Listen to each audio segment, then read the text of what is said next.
India's first residential university ఏదైనా ఉంది అంటే అది నలంద యూనివర్సిటీ. చాలా పెద్ద లైబ్రరీ ఉండేదంట ఇక్కడ. 9 మిలియన్ బుక్స్ ఉండేయంట అందులో. 5th సెంచరీ నుంచి 800 ఇయర్స్ వరకు నలంద ఏంటంటే దేశంలో నలుమూలల జ్ఞానాన్ని స్ప్రెడ్ చేస్తూ చాలా ప్రకాశవంతంగా నిలిచిందనమాట. సో ఇదొక హాస్టల్ అనమాట. ఇంకొక హాస్టల్లోకి మనం వచ్చాం.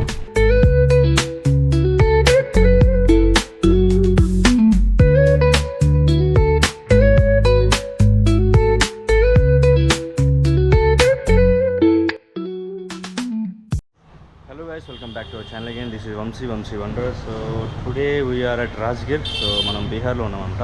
So first of all good morning from Bihar. So ఇక్కడ నుంచి మనం ఫస్ట్ ఆఫ్ ఆల్ నలంద వెళ్తాం. ఇక్కడ నుండి నాకు తెలిసి 14 కిలోమీటర్స్ ఉంది. సో వెళ్తూ మాట్లాడుకుందాం ఇక. సో ఆల్ సెట్ అనమాట. జై Bholenath. Okay bye.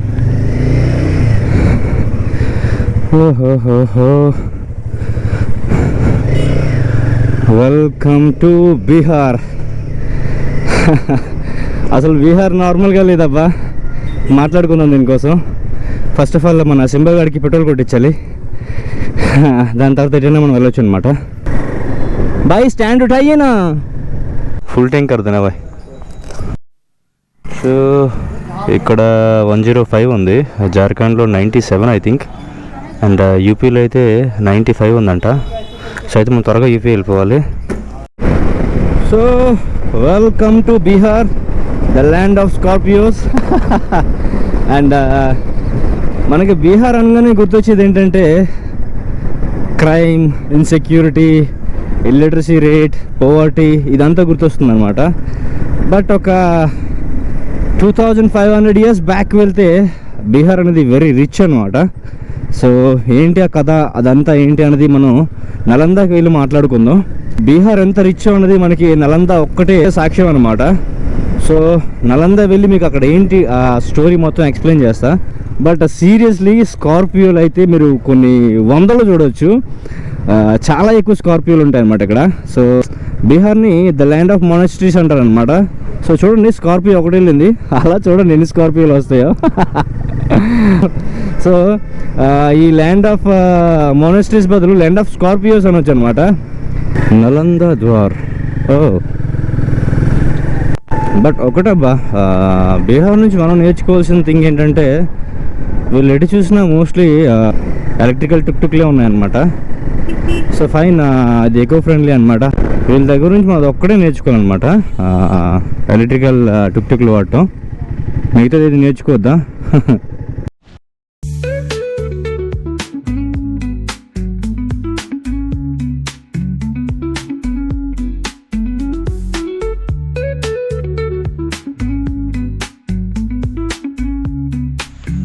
So guys, presently we are at Nalanda అనమాట. నలందలో ఉన్నాం. సో చుట్టుపక్కల గార్డెన్ అంతా ఎక్సలెంట్ ఉంది అసలు. సో ఇక్కడ కనుక చూస్తే మనకి ప్రతి బోర్డు దగ్గర ఎప్పుడెప్పుడు ఎక్స్కవేషన్ అయింది ఏంటి అని స్టోరీ మొత్తం ఇక్కడ రాసిపెట్టి ఉందన్నమాట, మొత్తం బోర్డ్స్ పైన. అండ్ వీటి స్టోరీ కూడా రాసిపెట్టున్నారు ఎక్కడికక్కడ. మనం హిస్టరీ మాట్లాడుకుందాం నలందది. So according to the history 5th century కనుక మనం వెళ్ళినట్టయితే it's a golden era of India అని చెప్పవచ్చు. సో అప్పట్లో గుప్తా డైనెస్టీ ఉండేది ఇక్కడ. సో ఇంకొకటి ఏంటంటే మనం ఈ బీహార్ని ఆ రోజుల్లో ఏంటంటే మగధ రాజ్యంగా చెప్పుకునేటోళ్ళు అనమాట. ఈ మగధ రాజ్యానికి క్యాపిటల్ సిటీ ఏంటంటే రాజ్గిర్. ప్రజెంట్ మనం నిన్న నైట్ స్టే చేసింది రాజ్గిర్లోనే. అండ్ రాజ్గిర్ చుట్టుపక్కల అయితే చాలా మంచి టూరిస్ట్ స్పాట్స్ అయితే ఉన్నాయి. అవన్నీ మీకు క్లియర్గా ఎక్స్ప్లెయిన్ చేస్తాం. 5th సెంచరీలో ఏంటంటే ఆర్కిటెక్చర్ పరంగా కానీ, ఆర్మీ పరంగా కానీ, ఆయుర్వేదం పరంగా కానీ, స్టడీస్ పరంగా కానీ చాలా ముందుండేది ఇండియా అనేది. డెవలప్మెంట్ కూడా అన్నిటితో పోల్చుకుంటే ఇండియాది టాప్లో ఉంటుంది అనమాట 5th, 6th సెంచరీస్ మధ్యలో. ఎందుకంటే అప్పటికి ఇస్లామిక్ కింగ్స్ మనకు రాలేదు కాబట్టి డెవలప్మెంట్ అనేది తోపు లెక్కలో జరిగేది అనమాట. 5th సెంచరీ నుంచి 800 ఇయర్స్ వరకు నలంద ఏంటంటే దేశంలో నలుమూలల జ్ఞానాన్ని స్ప్రెడ్ చేస్తూ చాలా ప్రకాశవంతంగా నిలిచిందనమాట. సో దాని తర్వాత ఇది ఒక 700 ఇయర్స్ దాకా మట్టిలో కూరుకుపోయిందనమాట. సో దాని తర్వాత 1800స్లో ఏంటంటే స్కాటిష్ జియోగ్రాఫర్ వచ్చి దీన్ని ఎక్స్కవేషన్ చేయడం జరిగిందనమాట. ఫస్ట్ ఎక్స్కవేషన్ అప్పుడు జరిగింది. సో అప్పుడే నలంద అనేది బయటకు వచ్చిందనమాట. ఇండియాస్ ఫస్ట్ రెసిడెన్షియల్ యూనివర్సిటీ ఏదైనా ఉంది అంటే అది నలంద యూనివర్సిటీ. ప్రజెంట్ ఉండే బీహార్ కోసం మనం మాట్లాడుకుంటే అదంతా వేరనమాట, చాలా ఫన్నీగా ఉంటుంది. బట్ 1700 ఇయర్స్ బ్యాక్ మనం మాట్లాడుకుంటే అసలు బీహార్ గురించి చాలా గొప్పగా చెప్పుకోవచ్చు. అసలు జ్ఞానం పుట్టిందే బీహార్లో అంటారనమాట. ద ల్యాండ్ ఆఫ్ నాలెడ్జ్ అని కూడా అంటారు దీన్ని. సో అప్పట్లో ఏంటంటే ఫస్ట్ ఆఫ్ ఆల్ మనం బుద్ధుడి కోసం తెలుసుకోవాలి.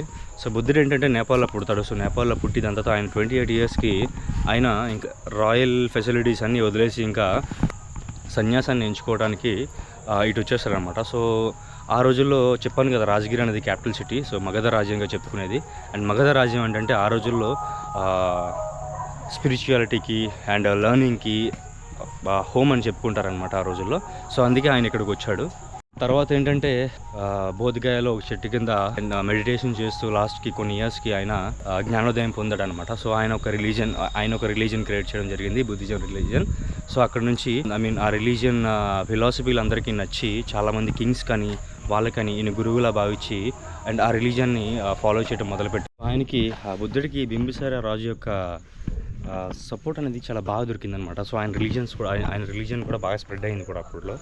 అండ్ దాని తర్వాత వచ్చే గుప్త రాజులు కూడా అంటే వాళ్ళకి మంచి సపోర్ట్ అండ్ డొనేషన్స్ ఇస్తూ బాగా నడిపించారనమాట అంతని. గుప్తా డైనెస్టీలో కుమారగుప్తా 1 ఈ కింగ్ ఏంటంటే ఈ మగధ రాజ్యాన్ని ద ల్యాండ్ ఆఫ్ నాలెడ్జ్ చేద్దాం అన్నట్టు ఒక థాట్ వస్తుందన్నమాట. ఈ ల్యాండ్ నుంచి ఏంటంటే నాలెడ్జ్ అన్నీ ఆ దేశంకి నలుమూలలా షేర్ అవ్వాలి. సో ఇది ఒక ప్రకాశవంతమైన ల్యాండ్లా అవ్వాలి అని ఒక థాట్తో ఏంటంటే ఒక యూనివర్సిటీ కట్టిద్దామని ప్లాన్కి వస్తాడనమాట. ఆయన ఇక్కడ యూనివర్సిటీ స్టార్ట్ చేశాడనమాట. అండ్ ఇక్కడ బుద్ధుడు కూడా గురువుగా వర్క్ చేశాడనమాట. ముందు చిన్నదిగానే స్టార్ట్ అయింది. దాని తర్వాత వచ్చే గుప్తరాజుల గుప్తాస్ డైనెస్టీ కూడా ఎండ్ అయిపోయిన తర్వాత కూడా వచ్చే కింగ్స్ అందరూ ఏంటంటే 8th century వరకు కొత్తగా వచ్చే రాజులందరూ ఏంటంటే దీన్ని డెవలప్ చేస్తూ వచ్చారనమాట. వాళ్ళకి తగ్గట్టు బుక్స్ కానీ ఇవన్నీ ఏంటంటే లైబ్రరీలో యాడ్ చేసుకుంటూ వచ్చారనమాట. చాలా పెద్ద లైబ్రరీ ఉండేదంట ఇక్కడ. నియర్లీ 90 lakhs బుక్స్ ఉండేవి. 9 million బుక్స్ ఉండేవి అంట అందులో. సో అలా డెవలప్ చేసుకుంటూ వచ్చారనమాట. సో ఇక్కడంట nearly 10,000 to 15,000 students ఉండేవాళ్ళంట.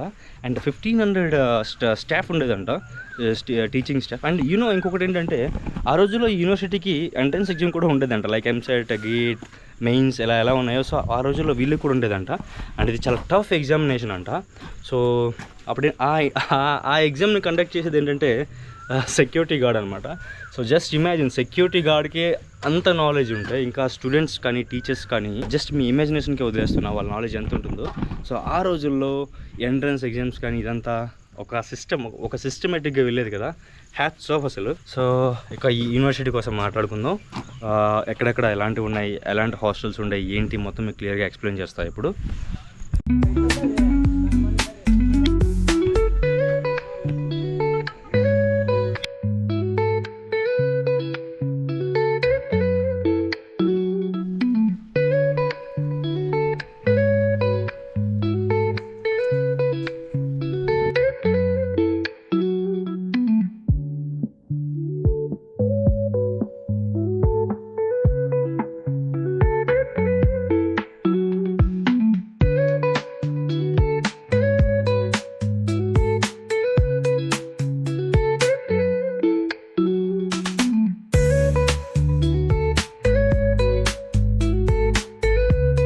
So still ఇంకా డెవలప్ చేస్తూనే ఉన్నారు, చూస్తున్నారా.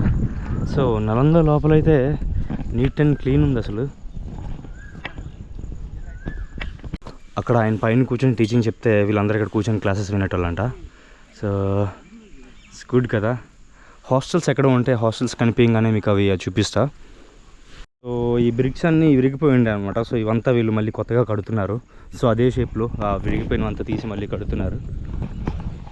ఇదంతా కొత్తగా కట్టినవే. ఈ రెడ్డిష్గా కనిపించాయి, ఆ బ్లాకిష్గా ఉండేదంతా పాతవన్నమాట. ఇదంతా కొత్తగా కట్టినవే. ఇది ఒక స్తూప అనమాట. సో ఇప్పుడు మీకు కనిపించేవంతా హాస్టల్స్ అనమాట ఇవన్నీ. ఎవరికి వాళ్ళకి సపరేట్ రూమ్స్ ఉండేవి.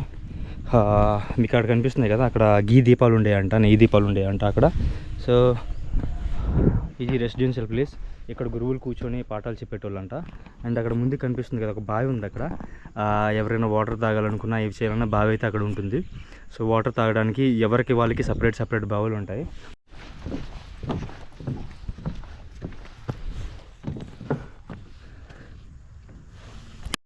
సో ఇదొక హాస్టల్ అనమాట. ఇంకొక హాస్టల్లోకి మనం వచ్చాం. సో మీకు ఆల్రెడీ చెప్పాను కదా, బాగుంటుంది, బావిలో ఇలా వాటర్ ఉంటుంది. సో వీళ్ళకి దాహం ఇస్తే వాటర్ తాగటమే అన్నట్టు. సో ఇదే ఆ బావి అనమాట. సో ఆ బావిని కూడా చూసేద్దాం మనం.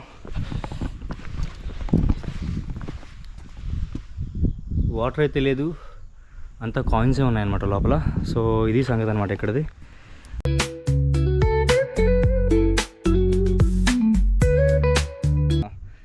ఎండ అయితే లేదు, క్లౌడీగా ఉంది. బట్ ఆ ఒక్క పూత కానీ వేడి కానీ చాలా ఎక్కువ ఉందన్నమాట.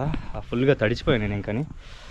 అండ్ ఆ రోజుల్లో ఏంటంటే దీనికి తగ్గట్టు మెయింటెనెన్స్ కానీ ఖర్చు ఎవరు ఇచ్చేటోళ్ళు అంటే వచ్చే కింగ్స్ అందరూ డబ్బులు ఇచ్చేటోళ్ళు. అండ్ ఇంకొకటి ఏంటంటే 250 విలేజెస్ సరౌండింగ్స్లో ఉండే విలేజెస్ అనే దాంట్లో డొనేషన్స్ అండ్ ట్యాక్స్ కలెక్ట్ చేసేటోళ్ళు అనమాట దీని మెయింటెనెన్స్ కోసం. సో అలా దీన్ని మెయింటైన్ చేసేటోళ్ళు. కొన్ని హాస్టల్స్లో గృహాలు ఉండేవి అనమాట. ఆ గుహలు ఏంటంటే వాళ్ళు అక్కడ మెడిటేషన్ చేయడానికి గృహాలు కూడా ఉండేయంట. సో ఇది నలంద యూనివర్సిటీ. అండ్ ఇక్కడ లైబ్రరీ అయితే ఎక్స్కవేషన్లో దొరకలేదంట. సో లేదంటే లైబ్రరీ కూడా మనం చూసేటోళ్ళు. సో ఇంకా దీని అంతం ఎలా వచ్చింది అంటే మెల్లమెల్లగా 9th సెంచరీకి వచ్చేటప్పటికి దీని లో పేజ్ నడుస్తుంది అనమాట నలందది. సో అప్పటికి ఫండ్స్ అంతగా లేవు సరిగ్గా. సో లో పేజ్లో ఉండే అనమాట. సో ఇక్కడ 12th సెంచరీలో ఒక దుర్మార్గుడు ఎంట్రీ వస్తుంది అనమాట, రాక్షసుడు ఎంట్రీ అది. సో బక్తియార్ కిజ్లీ అని ఒక ఇస్లామిక్ కింగ్ ఉండే అనమాట. ఈ నలంద యూనివర్సిటీ పైన దండయాత్ర చేస్తారనమాట. ఎందుకు చేస్తాడు ఏంటి అన్నది మీకు క్లియర్ స్టోరీ చెప్తా చూడండి. సో ఈరోజు మనం చూస్తున్న నలంద ఓన్లీ ఒక 10% నలంద అనేది. సో మొత్తం 90% ఆఫ్ నలంద ఏంటంటే భూమిలో కూరుకుపోయిందంట. దగ్గర 2500 years బ్యాక్ కదా ఇదంతాని. సో ఇంకా భూమిలో కూరుకుపోయిందంట అదంతాని. అండ్ ఇదంతా ఎక్స్కవేషన్ చేసిన తర్వాత 10% బయటికి పడింది అనమాట. మిగతా అంతా చుట్టుపక్కల ఊళ్ళు ఉన్నాయి కాబట్టి సో అక్కడంతా ఊళ్ళు లేచిపోయాయి అనమాట. లేదు అంటే ఎక్స్కవేషన్ చేయడానికి చాలా పెద్ద పని ఏం కాదు అది. సో అక్కడ చేస్తే ఇంకా యూనివర్సిటీ దొరుకుద్ది మనకి. ఎక్కడ చూసినా హ్యూమన్సే ఉన్నారనమాట, ఇల్లు కట్టేశారు. సో అది ఇప్పుడు కష్టం అనమాట. లేదు అంటే we can see 100% of Nalanda. ఇది నియర్లీ 22 kilometers ఉంటుందంట మొత్తం ఈ దీని రేడియస్. ఆ బక్తియార్ ఖిల్జీకి ఏంటంటే ఒక జ్వరం వస్తుందన్నమాట. వాళ్ళకి వైద్యులు ఎంత నయం చేస్తున్నా నయం అవ్వకపోయేసరికి వైద్యుడు ఏం సజెస్ట్ చేస్తాడంటే ఇలా నలందలో ఆచార్య రాహుల్ అని ఒక వైద్యుడు ఉంటాడు, ఆయన దగ్గరికి వెళ్తే మీకు నయం అవుతుంది అని చెప్తాడనమాట. సో అప్పుడు ఏంటంటే ఆయన దగ్గరికి వెళ్తాడు. ఆయన అప్పుడు ఏమంటాడంటే ఇలా మా మతం కాని వాడి దగ్గరికి కాఫీ దగ్గరికి నేను ఎలా వెళ్తాను అనుకుని అంటాడంట. సో అక్కడికి వెళ్ళేసరికి అక్కడికి వెళ్ళి మొహం పైన అతనికి అంటాడంట, సో నువ్వు మా మతం వాడివి కాదు, నువ్వు ఇచ్చిన మందులైతే నేను తీసుకోను, నన్ను టచ్ చేయకుండా నువ్వు నన్ను నయం చేయగలవా అనుకుని అంటాడనమాట. సో అప్పుడు ఏంటంటే ఆచార్య రాహుల్జీ ఏంటంటే లోపలికి వెళ్ళి ఒక ఖురాన్ తీసుకొచ్చి ఈ ఖురాన్ నువ్వు కొన్ని రోజులు చదివితే నీకు నయం అయిపోతుంది అని చెప్తాడంట. సో అది వెళ్ళి చదవగానే నిజంగానే తగ్గిపోతుంది అనమాట. అక్కడికి వెళ్ళి అడుగుతాడు, ఈ ఖిల్జీ ఏంటంటే అక్కడికి వెళ్ళి అడుగుతాడు అనమాట, నన్ను ఎలా నయం చేసావు, ఏదో చీటింగ్ చేసావు అని అడిగితే ఆయన చెప్తారనమాట, నీవు పేపర్స్ పట్టేటప్పుడు నువ్వు టర్న్ చేస్తావు కాబట్టి దాన్ని టచ్ చేసి ఇలా నాలుగు పైన పెట్టుకునేటప్పటికి ఆల్రెడీ పేజెస్ పైన మందు రాశాను అనమాట. సో నువ్వు ఇలా టచ్ చేసి ఇలా నాలుగు పైన పెడుతునేసరికి ఆ మందు నీకు విరుగుడుగా పనిచేసింది అనమాట. సో అందుకే నీకు తగ్గిపోయింది అని చెప్తాడు అనమాట. అప్పుడు ఏంటంటే ఖిల్జీ ఏంటంటే కొద్దిగా క్రోధం అయ్యి మా మతస్థులే తెలివైన వాళ్ళు ఉండాలి, ఇతర కాఫీర్లు ఇంత తెలివైన వాళ్ళు ఎలా పుట్టారు అనుకుని ఇంకా ఈ నలంద పైన తిరుగుబాటు చేస్తాడు అనమాట. నలందాన్ని డిస్ట్రాయ్ చేస్తాడు. సో ఏదైనా బిగ్గెస్ట్ లాస్ ఉంది ఇండియాకి అంటే అది కోహినూర్ డైమండో ధనం సంపదో కాదు. ద బిగ్గెస్ట్ లాస్ ఏదైనా ఉంది అంటే అది నలంద యూనివర్సిటీయే. ఆ రోజుల్లో లైబ్రరీని కూడా తగలబెట్టేశాడు. సో లైబ్రరీలో నియర్లీ 9 million బుక్స్ ఉండేయంట, దగ్గర 90 lakhs బుక్స్ ఉండేయంట. సో అది కాలడానికి మినిమం 3 months పట్టింది, కంటిన్యూస్గా 3 months బర్న్ అయ్యాయంట అవన్నీ.